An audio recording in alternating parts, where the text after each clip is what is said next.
Congratulation মামা। মামা আমি কিন্তু তোমার বিয়েতে নাচবো। আসো তোমাকে নিয়ে একটা টিকটক বানাই। আসো আসো।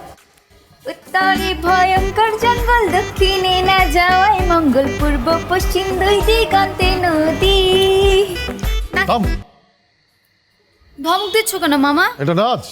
হ্যাঁ তুই নাচতেছিস না যেন বান্দরের মতো লাফাচ্ছিস।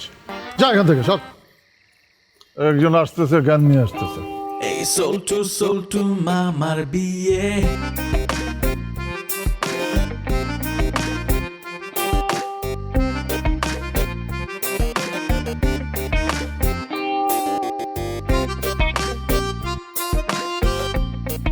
কিরে ছোট্টু?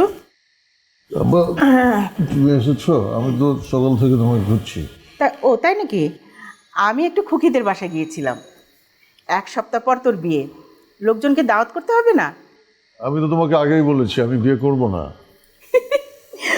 এতদিন তো আমি সেটাই জানতাম, কিন্তু সেদিন তুই ঘুমের ঘোরে যেভাবে বউ বউ বলে চিৎকার করে লাফিয়ে উঠলি, তাতে করে তো আমার ধারণা পাল্টে গেছে। তাই মনে হলো যে তুই হয়তো স্বপ্নের মাধ্যমে বোঝাতে চাচ্ছিস আমি তোর বউ খোঁজা শুরু করে দিলাম। না না আপা, ব্যাপারটা সেরকম না। প্লিজ তুমি বিয়েটা বন্ধ করো।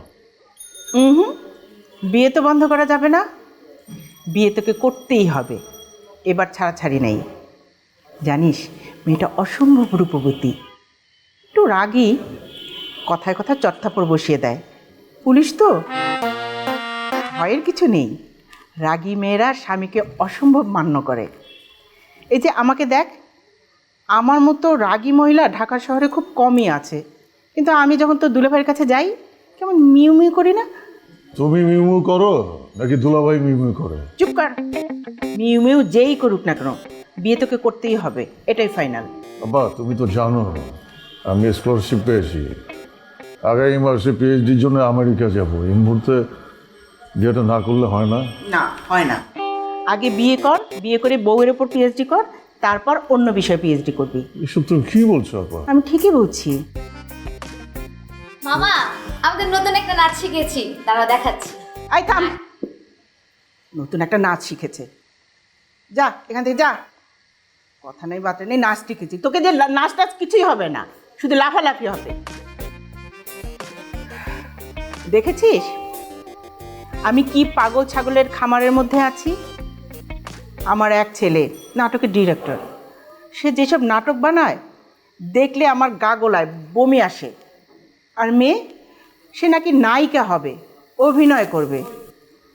তার অভিনয় দেখলে মনে হয় যে মৃগী অ্যাটাক করেছে। আর নাচ তো কি বলবো, নাচ দেখলে মনে হয় বানর লাফাচ্ছে। আল্লাহে না আমার। যাই, আমি তোর হবু বউয়ের একটু খোঁজ খবর নিয়ে আসি।